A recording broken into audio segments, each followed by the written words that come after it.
Hi, welcome to Head Start, the podcast for race directors and the business of putting on races.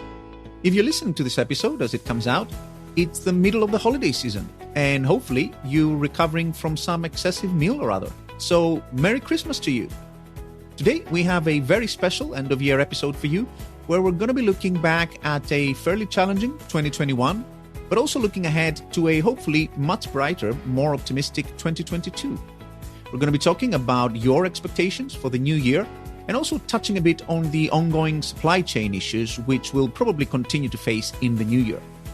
I say your expectations because for the making of this episode, I had the pleasure of talking to many of you. 12 of you, to be precise, all of whose voices and thoughts I'm going to be sharing in this episode. So many thanks to everyone who contributed. That's Dave Kelly of Run Series, David Martin Jewell of Frontrunner Events, Sarah Kozel of the Lakeland Running Club, Andy Harris of the Columbus Running Company, Robbie McClang of the Canaan Valley Running Company, Susie Shane of the Technology Education Foundation, Briston Rains of Texas Outlaw Running Company, Terry Miyamaki of New Global Adventures, and John Conkling of Tries for Health. Also many thanks to Matt Mercurio of Stride Awards and Kim Bilancio of Green Layer for sharing their thoughts on the logistics situation, and also Johanna Good, Brian Jenkins, and Bob Bickle from Give Sign Up, Run Sign Up for their insights into what's happening in the market as we head into 2022. As we round up 2021, I'd like to thank again our friends and sponsors at Give Sign Up, Run Sign Up for their solid support of this podcast. And I'd like to remind all of you listening in to check out all that this amazing technology platform has to offer for your event by visiting runsignup.com. That's runsignup.com. If you are looking to make a fresh start with your event technology partner for 2022, there's no better place to start than runsignup.com. Okay, and with that, let's get into this very special episode.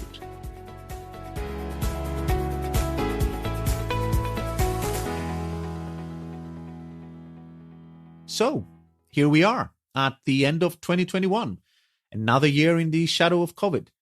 Not as bad, thankfully, as 2020 has been, but still very challenging for race directors in the industry.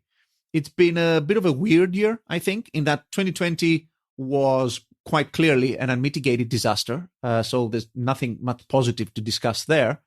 But 2021 was a bit of a mixed bag, and I guess how you viewed the past year might depend a little bit on your expectations going into that year.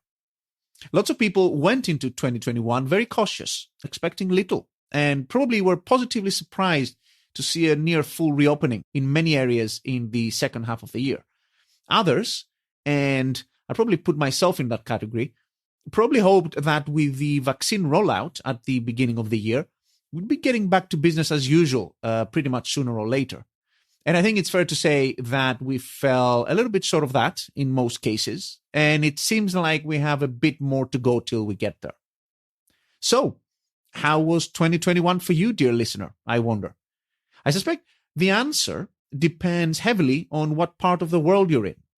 Fortunes in 2021 varied quite a bit depending on what country, state, or even county and city you were putting on events in.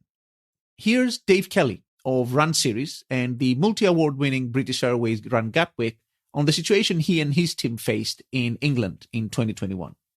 2020 was a disaster, as everybody knows, and 2021 was difficult for the first half of the year, but we managed to get one of our flagship events out in September, and then 2 weeks later we had a delayed cycle event, so it was back-to-back big events for us.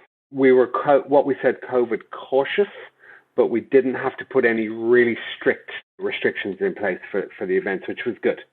And things weren't much different in neighboring Wales, where David Martin Jewell is putting on events with his team at Frontrunner Events. It was very strict. Events and mass participation was the first to go. It was almost the last to come back. We lost over 90% of our income and turnover when the pandemic initially kicked in. And it remained that way for a very long time. So I did manage to get 2 races off in October, but they were the most challenging and most difficult I've ever done. Whereas in the UK, demands on event organizers in 2021 were largely uniform across the country, with some small variations across the home nations. In the US, what state you operated in made a big difference to the restrictions you had to face in 2021. John Conkling of Tries for Health on having to work around participation caps in his home state of Michigan. Going into 2021 was extremely difficult for us because unlike a lot of other events in this area that have 200, 300, maybe 400 participants, our two flagship events, Grand Rapids Triathlon, typically has 1,500 to 1,900. And our other flagship event, Michigan Titanium, has upwards of 1,000 or more. We were not allowed to gather in groups of more than a couple hundred people outdoors going into 2021. So we had to think of ways that we could limit our participation caps and also serve all of the people that we had to defer from the previous year. It meant a lot of meetings with local municipalities, tons and tons and tons of meetings, more than I think we've ever had to do.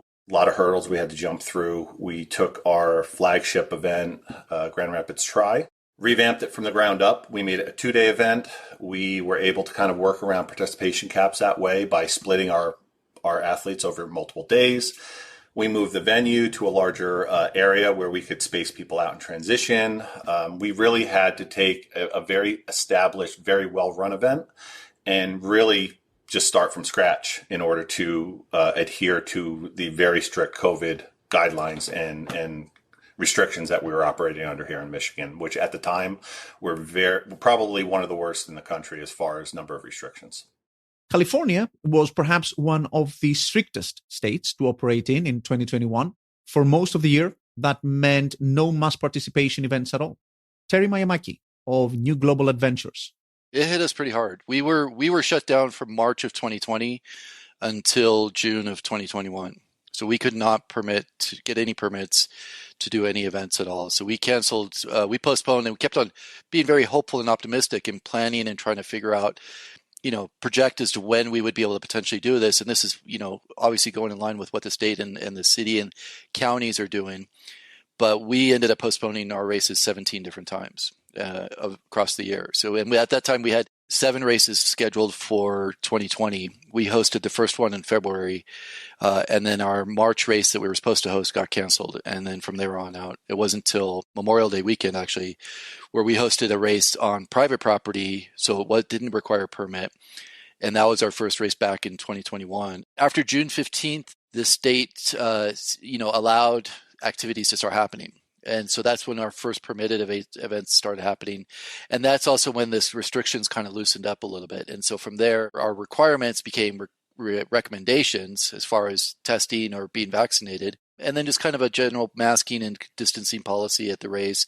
And that worked. And for the most part, once you're at the race, it was very loose. We didn't police it very heavily. And of all the races that we hosted, we never had any issues or never had any reports after the race of anybody getting sick or anything like that. In Wisconsin, Susie Shane is the race director for the Burby Derby, Madison's original Thanksgiving Day run. We reside in the Dane County in Wisconsin, and Dane County has been under a mask mandate pretty much the entire 2021 and all of 2020. We have indoor dining now, which is great, but I would say we're the most restrictive county within the state of Wisconsin. So what that's done is, put some limitations in terms of how we put together our race. Fortunately, we were able to have the race. Basic things like masking when coming into headquarters, packet pickup, day of race, warming tent, all was in place for the entire race cycle.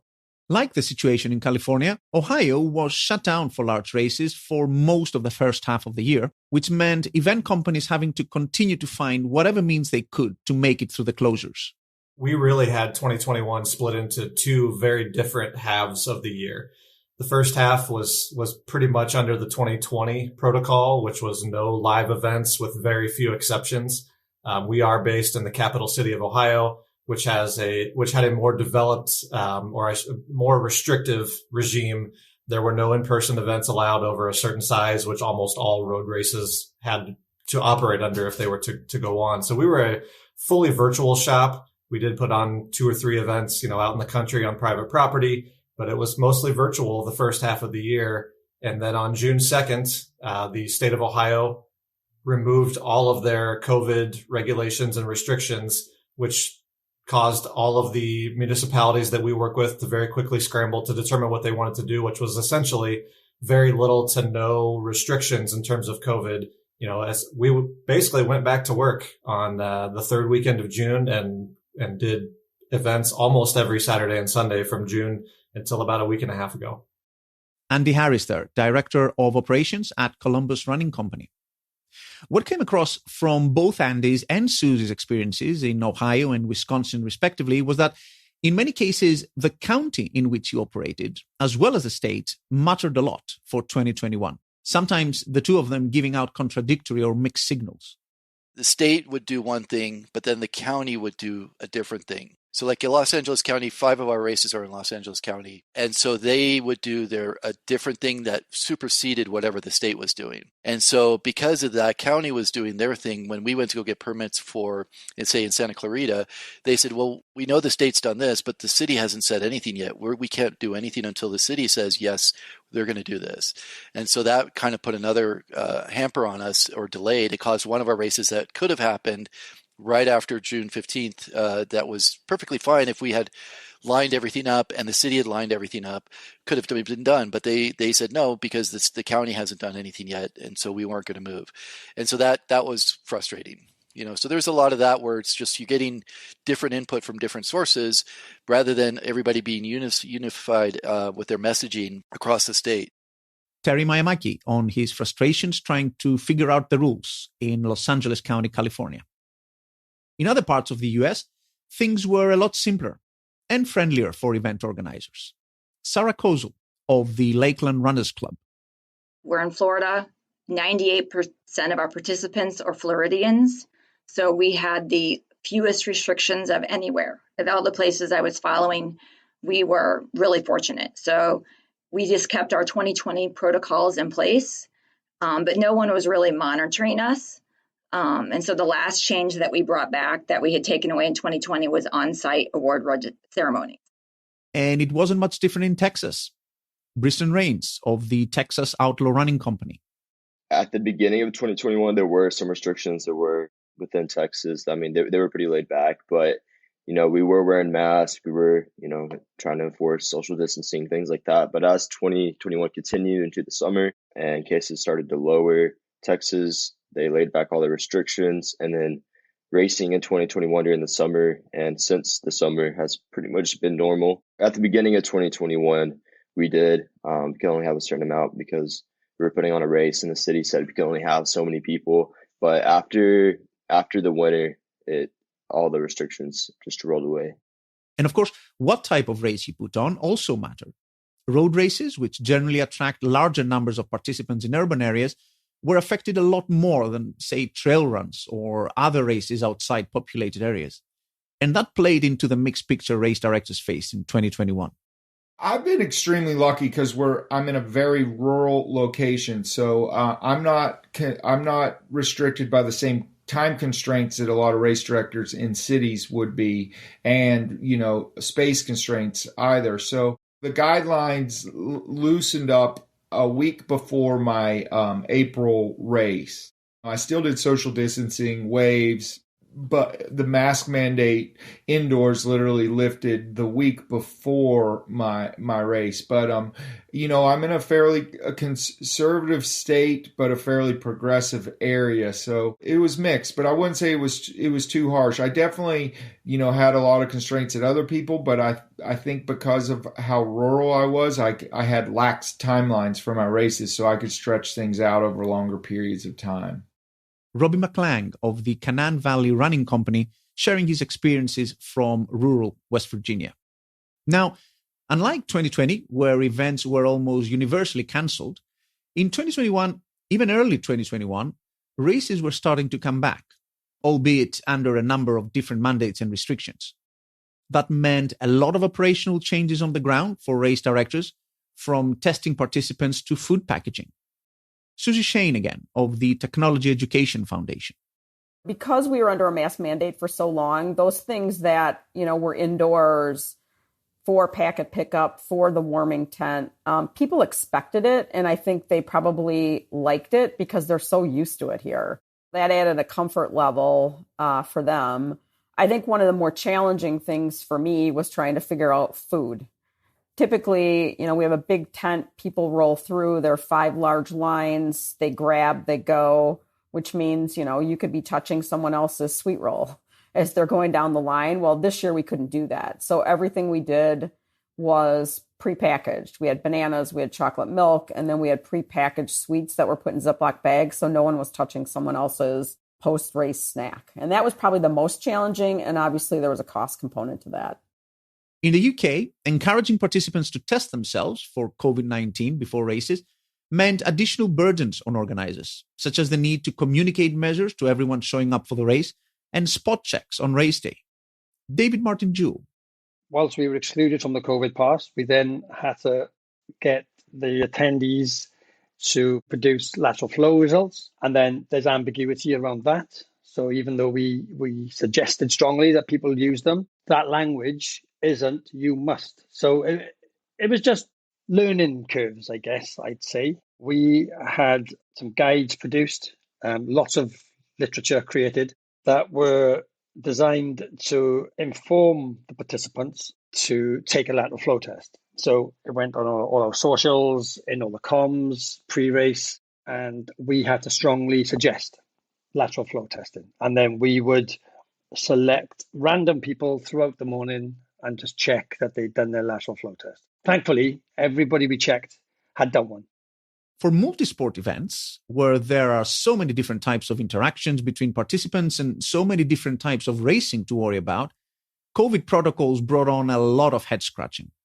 We had to worry about so many different pieces of the event from, like you said, from swimming. How do we mask athletes going down to the water? How do we space them out? We used to do a mass swim start where we'd have 100 go at a time. We can't do that anymore. We can't have that giant swim corral. So we went to a time trial start. So we had to revamp that. We had trash receptacles where they were masked up right up to the swim start, and then they tossed their masks. We had to look at aid stations.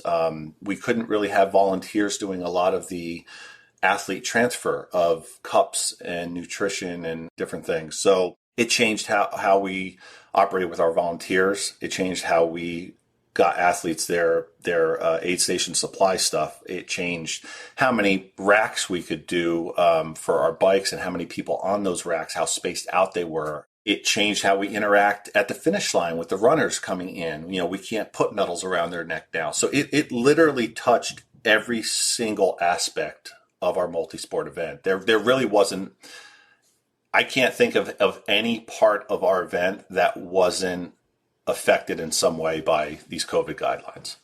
John Conkling of Tries for Health on the operational challenges he faced as a multi-sport race director. And what about the participants in all this? How were they feeling coming out to race again in 2021? John Conkling again. The one thing that we took away from this whole event season was people here want to race. There's evidence that being outside when it's warm and just being in the fresh air, you're not getting those transmission problems with COVID up to this point anyway. It's just not happening. So a lot of people felt comfortable. We did have masking. Not everybody participated. If you were vaccinated at that point, our recommendation was that based on working with our medical provider, that if you're vaccinated, you at that time did not have to mask up. So it was a good mix of people, but everybody felt safe and we had great events. It was just great to get back and people were very excited, I think, to get registration open for next year. Dave Kelly.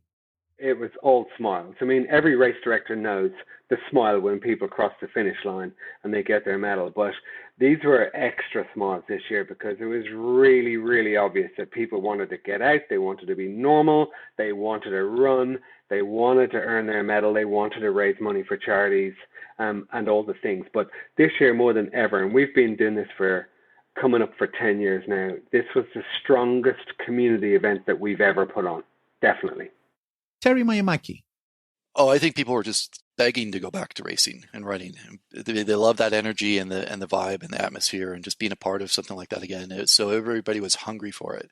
And that was the feeling we got. Yeah, a few races, people were very cautious. They were very, very protective, lots of masks, or just being very, very distant and stuff. And that's fine. And we respected that. And others just didn't care at all. And others were just kind of, being in the middle. But overall, the energy was very positive for those that did actually come and participate in the race. Susie Shane. Just being able to have the race in person was a silver lining for us. We have a large percentage of people that come back every single year, and to see those same people return, I think was great for them and their families, because it's a very family-focused event. And then it was great for us to see that some people were comfortable enough to return again. And then the other thing I would say that I thought was kind of an interesting surprise is we actually had a 3% increase in brand new year one participants, which I wasn't expecting. And so there was something about this year and this race that made them feel like they could show up at the starting line.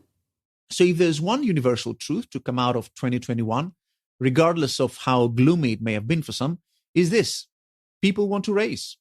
Participants are adapting. They're eager to get back to crossing finish lines, and race directors couldn't be happier for it. Now, as this was all happening in 2021, with all the ups and downs race directors had to go through, a different kind of storm was gathering on the logistics front. Robbie McClang of the Canaan Valley Running Company in Davis, West Virginia. Yes, there are supply chain issues. I don't really think they're going to go away. I think it's kind of here to stay. Like, you're in Europe, I'm in the United States. Like, there's more people in the world that want stuff, and it's going to be harder to get. Well, it has been harder to get stuff to races around the world. Things like medals and shirts and all kinds of other stuff races need. And things don't look like easing up anytime soon. So what's been causing all this? And how did we get here? Here's Matt Mercurio of medals manufacturer Stride Awards to explain. This all started with COVID, obviously. Since the pandemic has really taken its toll on, the international and global economies, it's been very difficult at first to get product. Now, getting product isn't the issue. It's actually moving the product, right? So there's, bottlenecks both internationally and domestically at ports. There's limited airspace for the amount of cargo that's trying to get moved on a daily basis. So the carriers, the big time players that move product on a daily basis are really bogged down. There's labor shortages across the board, so it's hard for them to kind of get caught back up. And I think that's the main reason why we're seeing this extended, this far down the road from when, this all originated almost 2 years ago now, is that they're just still fighting and trying to find a way to get caught back up. And it's really just been, a battle for them and for everybody else that's trying to, import product. It's really just coming down to now trying to find solutions as to, how to be most efficient and kind of, get a leg up in getting product here, in a timely fashion. And of course, when there's supply chain issues, price hikes will quickly follow. With freight supply scarce, ocean freight rates, as well as air freight rates in many cases, have been climbing steeply over the past few months. Kim Bilancio, owner of apparel manufacturer GreenLayer. Just as an example, a container pre-pandemic might have cost ballpark about $3,000, let's say, to ship something in. That same container is running closer to $24,000 right now. So it's not just that it's a doubling of the cost. If you're looking at air freight, if it was sitting around $8 a kilo, it depends on the carrier. It fluctuates a little bit, but you're sitting at $13, $14 a kilo for air freight. So if you were looking at a shirt, for an example, like a simple t-shirt in this particular case, I'll use as an example, maybe it's $1 or $1.20 to air freight something in. It would be getting close to doubling it at least. And then I would say on the ocean freight side of things, it really depends on what you're doing. So if you can stack a container with your product, you might be looking at an extra 50 cents. It's ranging depending on how you're shipping. Probably it could be anywhere between 50 cents and $1, depending on what you're doing and the type of vessel that you're booking. It's fairly substantial. So although it's the more expensive shipping option, air freight has been faring a bit better through the pandemic and is much more likely to get your stuff to you on time. Matt from Stride Awards again. So it used to be, the express services used to be like 2 to 3 days, and now it's 5 to 6 days. But you're getting your product, within 5 or 6 days. It's not like ocean, where the thing about ocean freight is these ships are coming in, but they don't have dock space. So then if they don't have dock space at the port, they're hovering outside, just anchored until they get dock space. Then they get dock space, and then it's, you're waiting on the terminal to unload the containers, and then they go into closed areas because there's so many other containers they have to get through. And then, some are faster than others. So there really isn't like a trend that you can kind of say, okay, I think we're getting over it now. Like some might come in, get off the boat and unloaded quick. And then your next one might come in and it could be, like a 3-week ordeal. Of course, the additional costs of air freight don't work for everyone. And shipping large quantities by air is not practical in many cases. Where that option is not available or doesn't make sense, ordering early and managing participant expectations may help alleviate some of the issues caused by unreliable supply chains. Andy Harris of the Columbus Running Company. We've had a few things in the past year where we got to the ordering point and it was, the color we thought we were going to order is now going to have to pivot to a different color of a t-shirt, sweatshirt, whatever that is. We're aware from all of our vendors that we utilize from a printing standpoint that this is going to become more of a problem. And so what we're doing internally is we're taking our typical timelines, we're moving them up. So instead of having artwork finalized 30 days out and then ordering shirts for a lot of these smaller events 15 days out from the event, we're going to double, triple, quadruple those timeframes to come out and give us more flexibility, and also being a little more vague on what we promise, and not in terms like if we say you're going to get a t-shirt, you're still going to get a t-shirt, but where it may have been in 2019, here's the t-shirt you're going to get, here's the color, here's the mock-up of the print. We may not do that because we don't want, I abhor the idea of having to tell someone something and then go back on that word, even if it's just a color. Maybe that was someone's favorite color of a t-shirt and they were really looking forward to it. And then you said, oh, it's no longer going to be blue. It's going to be gray. I've got a whole drawer full of gray t-shirts. So really it's just going to be taking those timelines and bumping things out quite a bit further. And how early exactly is ordering early? Well, if you have space to store stuff like Terry Miyamaki from New Global Adventures, there's no such thing as too early. For 2022, we rolled the dice and said, you know what, let's just get the entire year out in one shot. It's a gamble, though. It's definitely a gamble because one is the hardest part is the projections, right? So you have to project some numbers. So that's a big challenge. So we have to look at what is our normal average, and then what's kind of what do we expect based off of what's happening this last year and going into this next year. So we've decided to go a little on the low end of some of it because we can DHL some stuff last minute, and the DHLing a couple of boxes isn't so bad. DHLing, 10 boxes or 20 boxes is terrible, thousands of dollars. But if it's just a few boxes here and there, that's manageable. So we decided to just go a little conservative based off of, what's happening and what we've been noticed in 2021, kind of go in between that and what we were pre-pandemic. And that's what we're shooting for. And then if we need to adjust, a month or two out before the race date, we'll do that call at that time and say, okay, we need to get up 200 more of these or 100 more of these, and then we'll go from there and just get it DHL'd. This approach of combining an early bulk order through ocean freight with a smaller top-up order using air freight closer to race day is something that vendors like Stride Awards seem to recommend as well. Some things that we can do for larger events is, they can order the bulk of their order far out in advance because they know they're going to need that many numbers at least units of product. So we can send those ocean, and then they can tack on later on and send, another second order air to kind of catch up that initial base order if they need more. So that's definitely an option, and just trying to do things like that. And it's really been helping people get that number down to where they're not ordering way too many, or they're not ordering enough and not getting stuff in time. So it's really been just trying to find that happy medium. Another thing to maybe think about, given the disruptions we're experiencing on the supply chain front, is making smarter choices on swag and going for options that are much more likely to be kept in stock by vendors. Kim Bilancio of Green Layer Apparel explains.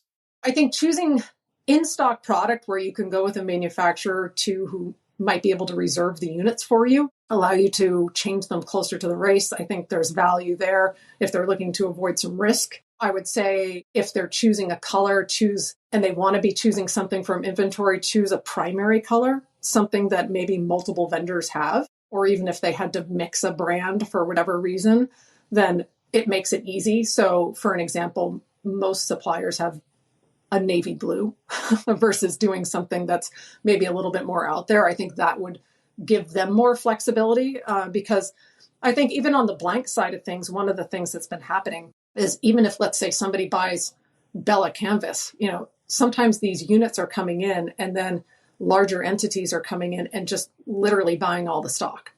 So then nothing is suddenly it comes in, but then it's gone. And so I think they have a hard time sometimes grabbing inventory because something could be there one day and then the next week it's gone. So if they can work with somebody who can actually reserve the units for them, then I think there's value there. Whatever you choose to do when ordering supplies from overseas, there's one thing for certain. Prices are going up. Now, that is a particularly tough challenge for race directors given the battering finances have faced in 2021. And many race directors are left with a very tough choice going into 2022. To hike registration fees or not to hike? That is the question.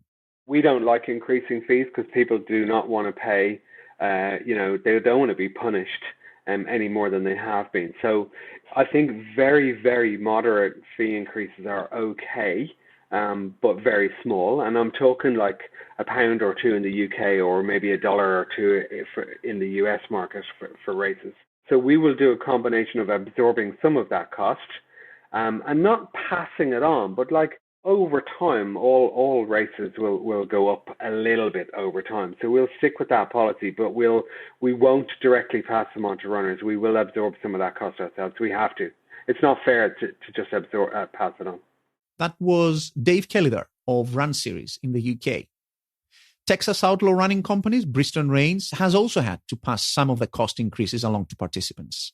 As far as the cost inflation goes, I have slightly increased my race prices just a little bit, nothing crazy, but just everything's costing a lot more. And in order to keep the business up and running, you have to have a certain profit. And so we did slightly increase it, but it wasn't anything huge. There's, $5, $10, $15 per race entry. But whatever the budget pressures in the near term, non-profit organizers like Sarah Kozo's Lakeland Runners Club in Florida are still resisting increases in registration fees. Almost every single line item on our budget is going up. And we are not raising our prices because we want to be price sensitive. What the true economy is for each individual is very confusing to me right now. It doesn't seem like individuals are particularly, some individuals, the ones with discretionary income, are being price sensitive. But we want to, because it's our mission to bring running to the community, we want to make it be as affordable as possible so as many people as possible can participate. So we're not in this to try and raise as much money as possible. We just want to cover our cost. However, race directors may decide to deal with the worsening supply chain situation and the cost increases that have resulted from it, the prospect of 2022 and another year of fast reactions and tough decisions is keeping race directors on their toes. Race directors like Robbie McClang in West Virginia, who, after the roller coaster of 2021 and the mid-year Delta variant resurgence, remains cautious. I did let my guard down for my August race. Like, I was so prepared for my April race with COVID and strict, and waves. And then by June in the United States, most everybody was vaccinated and it was like everything opened up. So I let my guard down for my August race. And then we had another surge and the Delta variant. And that was the beginning of August. And that took me off guard. Luckily I'd been through it, but I was not prepared for plan B, plan C. I ultimately did achieve those plans and I let a lot of people defer at the last moment. I guess my concern for 2022 would be to not let my guard down. Be prepared that Omicron is going to surge. It's going to be bad, and plan for the worst case scenario up until race week. Crucially, however, whatever the hardships of the past couple of years, whatever the significant uncertainties about the future, a rare commodity is making a comeback in the race director community for 2022: optimism. VP of Sales at event technology platform Give Sign Up Run Sign Up, Brian Jenkins. Many race directors and event directors are cautiously optimistic about the spring, in that we are hopeful as a community that the boosters and COVID treatments will kind of knock this community spread down in January, which is typically a slower time of the year, and give us all the opportunity to get back to events in a somewhat normal fashion in the spring. The fall, in particular, turkey trots showed great signs of life, in that the community at large is very interested in getting involved with their favorite running, cycling, and triathlon events again, and supporting many of the nonprofits that they love to actively support. And that optimism seems to be rooted in a near universal expectation on the part of race directors that wide sweeping lockdowns are a thing of the past now. Andy Harris. I don't see government officials sticking their neck out to make those wide sweeping changes of, you can't do this whole subset of activities and we're shutting down restaurants, we're shutting down events. I don't see them doing that. I think for better or worse, it's going to be we're going to do what we feel we can without having people breaking down our doors, and we're going to let the chips fall where they may. This, of course, does not mean that 2022 is going to be a breeze. Far from it. Even if things were to magically return to normal, which most people will tell you they don't expect will happen, the hangover of 2 years of hardship, stress, and disappointment still lingers, to say nothing of a considerable burden of deferred entries that have been carried forward and are coming due in 2022. If you think about it, over the last 2 years, we've had very little income because we've had to cancel all our events. Then suddenly we need to put on a delayed event that maybe half the runners are already signed up for and paid for. And in our case, sponsorships have already been paid. And we've used that money a long time ago to just survive. So we're having to put on events in 2022 with like really, really restricted budgets.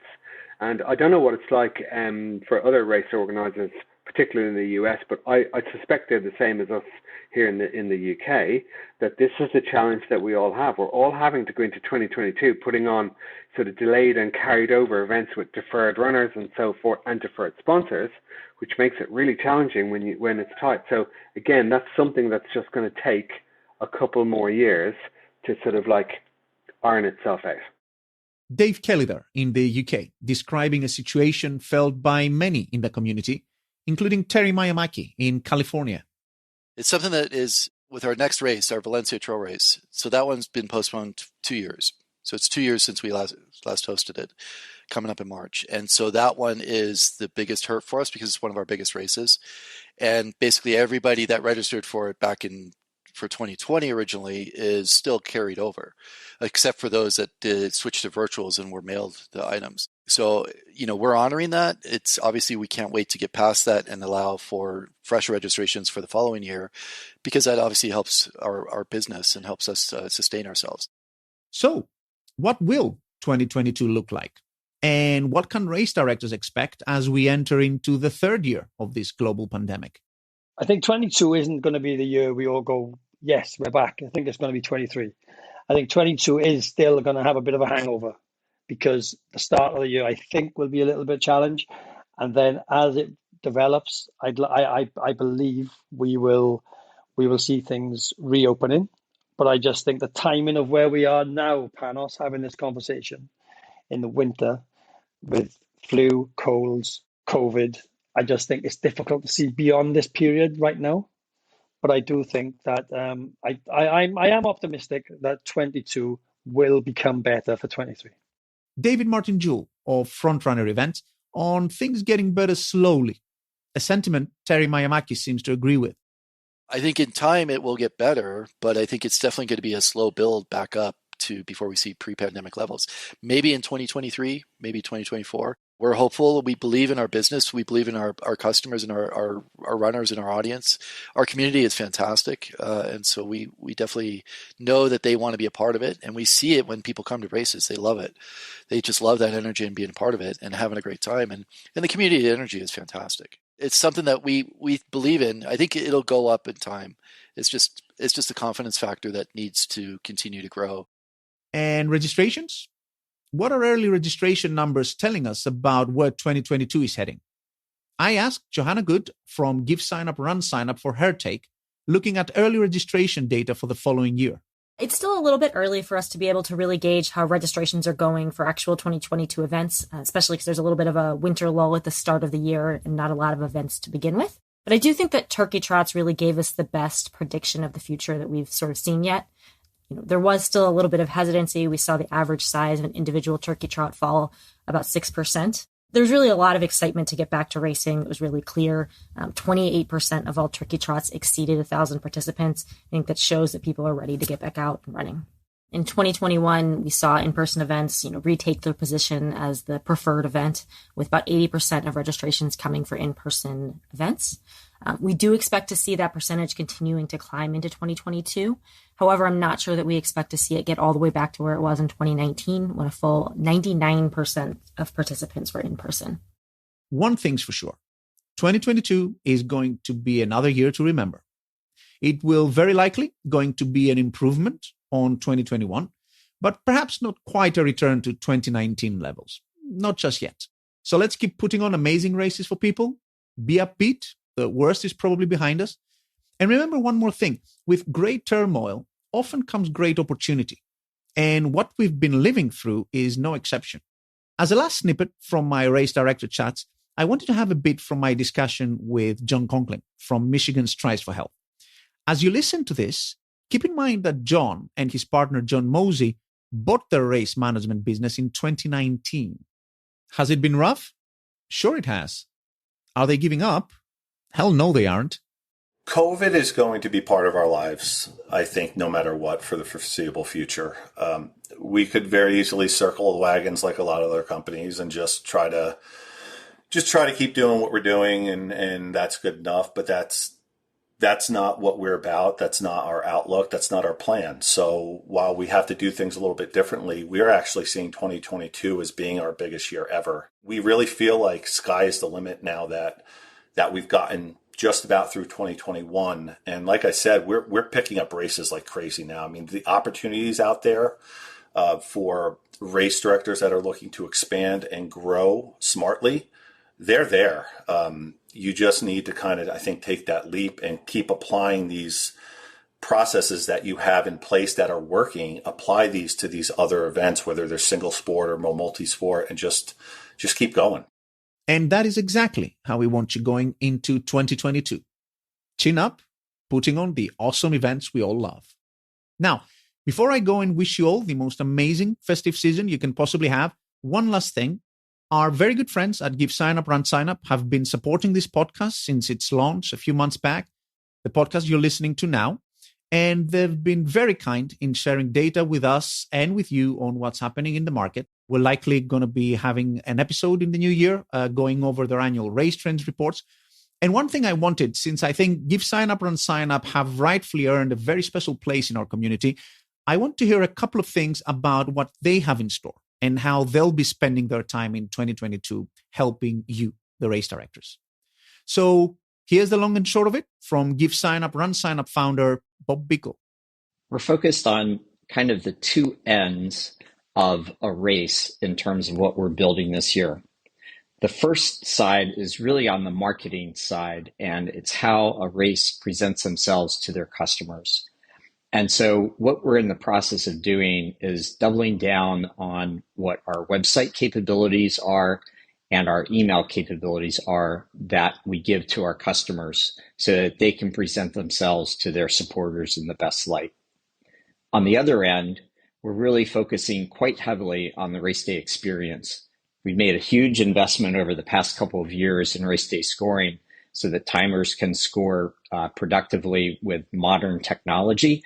And then our other technology investments like the check-in app, race day photos, RaceJoy, bibs, corrals, that all is going to continue to get focus and improvements over 2022. We think that by focusing on these two areas, we can help customers the most. Okay. Thank you, Bob. And To every single one of you guys, I want to wish you a very, very Merry Christmas, a happy holiday season.